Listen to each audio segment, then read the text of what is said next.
Para sa balitang sport, ang RP team ay tinalo ang Kuwait sa score na 84-64 sa isang tune-up game bilang paghahanda para sa nalalapit na FIBA Asian Games.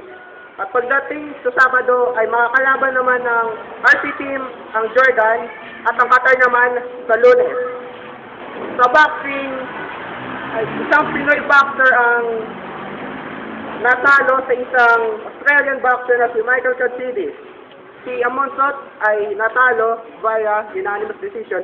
At mga kababayan, itong video po na ipatanong, ito po ang bahay ko saan nagtitraining si Pacquiao. At ayun siya. Tara. Daming confetti. No yan. Tanay. Ganun ba yun? Magtatanong lang ako sa inyo tungkol sa iyong nalalapit na laban kay Marco Antonio Barrera. Ano po ba sa inyong tingin ang magiging kalalabasan?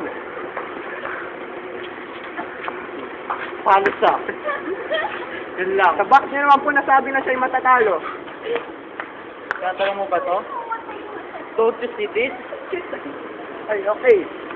Ay, parang bago po ang inyong cellphone. Pakitingnan lang po mga kababayan. Napakaganda. Isang picture naman.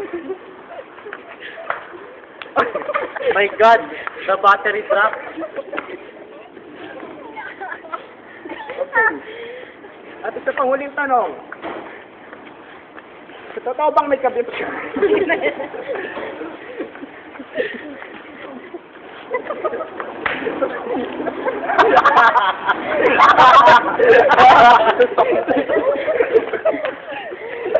Ano? Yung.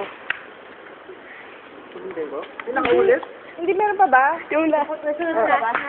At yan po ang sports news para sa araw na to. Ako po si Ambrosio Topacio, nag-uulat. Back to you, Franz.